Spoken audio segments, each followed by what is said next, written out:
construction qui soit selon le modèle que Dieu avait donné à Moïse sur la montagne. Pourquoi j'ai ce message? C'est tout simplement, à l'heure actuelle, les enfants de Dieu ne savent pas comment se situer. L'Église du Seigneur manque de repères. Il n'y a plus de repères parce que chacun de nous fait tout selon son propre modèle. Chaque personne s'est mobilisée d'écarter Dieu dans ce qu'il fait. Il y en a qui font selon leurs connaissances universitaires, parce que la plupart sont passés par l'université. Il y en a aussi qui font d'après les connaissances qu'ils ont par rapport aux collaborateurs qu'ils côtoient, parce que la plupart des pasteurs, s'ils se retrouvent en Afrique, ils cherchent des collaborations en Europe. Mais curieusement aussi, j'ai vu aussi ceux qui se trouvent en Europe, mais qui cherchent aussi à collaborer en Afrique. Mais là, cette fois-là, ils vont chercher à collaborer en Amérique. Maintenant, si nous prenons comme modèle l'Afrique, parce que j'ai vu aussi des églises qui disent, nous allons commencer à prier comme en Afrique. Si nous prenons l'Afrique comme modèle, nous nous éloignons du modèle que Dieu nous a donné. Dites Amen. Amen. Parce que c'est vrai. Et si nous prenons l'Amérique comme modèle, nous nous éloignons du modèle que Dieu nous a donné. Alors que Dieu, lorsqu'il parlait avec Moïse, il lui dit, aie soin de reproduire étape par étape, détail par détail, à 1 millimètre près, le modèle que je t'ai montré sur la montagne. Vous allez comprendre que la gloire de Dieu, Dieu ne se mêle pas dans des choses dans lesquelles il ne tire pas la gloire. Dieu ne se mêle pas dans une activité, même si on peut dépenser des milliards, Dieu ne se mêle pas s'il n'en tire pas la gloire. Dieu ne peut se mêler à une activité dans laquelle il tire sa gloire. Et que pour que Dieu tire sa gloire, se mêle et vous donne la main d'association, il faut que le modèle soit respecté selon que Dieu l'avait montré à Moïse. Que le Seigneur vous bénisse. Nous nous sommes écartés du droit chemin. Nous avons tout fait au nom du Saint-Esprit. Curieusement, les prédicateurs d'aujourd'hui, ils opposent le Saint-Esprit à Dieu. Parce que quand tu trouveras un prédicateur qui dit, on a écrit comme ça dans la Bible, mais moi, le Saint-Esprit m'a dit de faire comme ça. Et si cela n'est pas conforme à ce qui est écrit dans cette vieille Bible, dans ce vieux livre, ça veut dire tout simplement, prédicateur, que vous opposez, non seulement vous-même, vous vous opposez contre Dieu, que vous vous mettez en danger en faisant des choses comme cela, mais aussi vous opposez le Saint-Esprit contre Dieu. Et pourtant, le Saint-Esprit vient de Dieu. Et quand Dieu donne son Saint-Esprit, il informe le peuple. Il leur dit, je vais vous donner mon Saint-Esprit.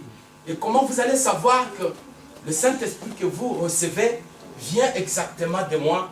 La Bible me dit qu'il a dit que mon Saint-Esprit que je vais vous donner, il vous conduira dans toute la vérité.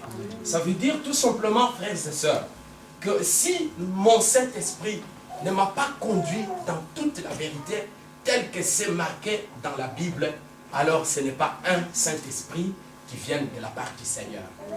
Shalom Église. Le Saint-Esprit ne nous oppose pas de Dieu. Le Saint-Esprit ne nous oppose pas de l'Écriture. L'Église des Lions, le Seigneur vous a fait confiance. Vous les prédicateurs, le Seigneur vous a fait confiance. Les hommes vous ont fait confiance. Mais aujourd'hui, le modèle de Dieu, où est ce modèle? Vous les chrétiens, vous ne regardez que les pasteurs. Vous ne regardez que les prédicateurs. Mais vous, en tant que chrétiens, où est ce modèle? Parce que chacun de nous doit reproduire le modèle. Comme Dieu dit à Moïse, aie soin de faire tout d'après le modèle qui t'avait été montré sur la montagne. Amen. Amen. Je ne suis pas menaçant. Je suis tellement gentil que je ne peux pas vous faire peur. Hein, Pasteur Claude? Hein, papa? Hein? Je ne veux pas vous faire peur. Mais je voudrais tout simplement, cet après-midi, être le messager et parler de la part de Dieu. Parce que lorsque le tabernacle fut construit, tout le monde pouvait voir le tabernacle. Et c'était le seul endroit dans le monde entier, depuis que l'homme a existé sur la terre, je me rappelle que dans l'ancienne, en Genèse, je me rappelle que Adam a construit un lieu où il croisait Dieu. Mais ce n'était pas le tabernacle. C'était un autel. Il a construit pour adorer Dieu. Nous avons vu évolutivement beaucoup de personnes qui étaient nées du sang adamique jusqu'à ce qu'on a vu tout le monde, les Abraham, tous les patriarches, comme nous le voyons dans la Bible, chacun aurait eu un moment de se débrouiller tant mieux qu'il le pouvait, de construire un endroit où il pouvait aller pour pouvoir se rencontrer avec Dieu, parler à un divin. Ça, c'est quelque chose qui manque à l'humain. Depuis que Dieu a chassé l'homme de devant sa face, dans le jardin d'Éden, il y a un vide dans l'homme. Ce vide ne peut pas être comblé par les études, par la longueur de la science. Ce vide ne peut pas être comblé par le mariage. Même si on se marie à la plus belle femme du monde entier, même si on a marié l'homme le plus riche du monde entier, ce vide ne sera pas comblé. Ce vide ne peut pas être comblé par les millions, même les milliards qu'on peut recevoir dans ce monde. Ce vide restera vide. Et pour que ce vide soit comblé, il faut que l'homme fasse un demi-tour pour rentrer vers le jardin d'Éden. Parce que c'est dans le jardin d'Éden que l'arbre de vie se trouve. Or, l'arbre de vie, c'est le Seigneur Jésus-Christ de Nazareth. Amen. Et seul le Seigneur Jésus peut combler le vide de chaque difficulté, de chaque homme, qu'il soit femme ou homme. C'est pour ça que vous avez vu des personnes tellement potentats, ils meurent malheureux. Vous voyez Michael Jackson, un jeune garçon à 20 ans, il était l'homme le plus riche de l'Amérique. Maintenant, il est mort malheureux. Vous allez voir tous ces hommes qui vous baladent avec des milliards d'argent. L'argent ne peut plus satisfaire. L'argent ne peut plus combler le vide. Il faut que les hommes s'élèvent, fassent un retour vers le divin créateur, le Dieu tout-puissant. Il faut que les hommes s'élèvent et rentrent à la parole et acceptent que la parole les dirige. Amen. Et que la parole domine sur chaque personne. C'est ça la gloire de Dieu. Bien-aimés, c'est pour ça que nous avons une mission. Pourquoi nous nous écartons de la mission que le Seigneur nous a assignée? Pourquoi nous nous écartons du chemin? Pourquoi nous nous écartons du modèle? La Bible me dit que celui qui refuse la parole s'éloigne de Dieu. Il s'écarte de Dieu. Et quand on s'écarte de Dieu, on fait l'alliance avec la mort. Et parce qu'on a fait l'alliance avec la mort va finir par se manifester. Amen. Amen. Parce que lorsque je parlais de ce tabernacle, j'avais dit que ce tabernacle était une construction en 3 parties. Lorsqu'on lisait le livre des Hébreux semble nous montrer qu'il y avait 2 parties. Je pense qu'il y a des prédicateurs parmi nous. Ils ont vu la lecture ensemble avec moi dans le livre des Hébreux, au chapitre 9e, à partir du 2e verset. La Bible ne parle que de 2 parties. La Bible dit que la première partie, ça s'appelle le lieu saint. Et la deuxième partie, ça s'appelle le lieu très saint. La Bible se limite là-bas. Et c'est vrai, ce n'est pas faux. Parce que nous savons que le tabernacle était une construction de 3 parties. Mais quand la Bible parle que de 2 parties, c'est parce que cette construction en forme cubique était au milieu d'une grande parcelle d'à peu près 46 mètres. Et c'est cette parcelle qui était appelée le parvis extérieur.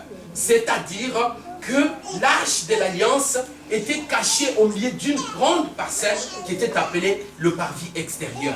Et c'est cette partie-là, extérieure, qui fait la 3e partie de cette construction.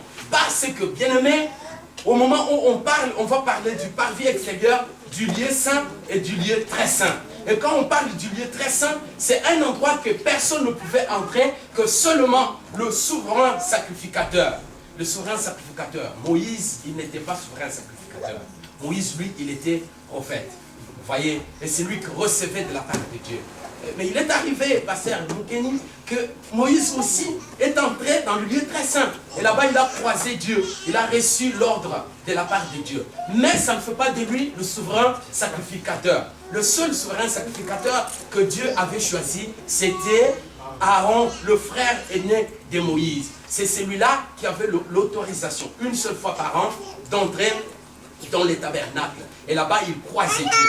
Je continue à solliciter l'amitié de nos bien-aimés, des enfants, de laisser des places à des personnes qui peuvent être fatiguées, de pouvoir les accueillir avec joie afin que tout le monde se sente à l'aise dans la maison du Seigneur. S'il y a encore des enfants qui occupent des endroits, ils peuvent les laisser. Alors cela montre au sanctuaire des élus que vous avez encore beaucoup de travail à faire parce qu'on aura toujours encore besoin d'augmenter d'autres sièges.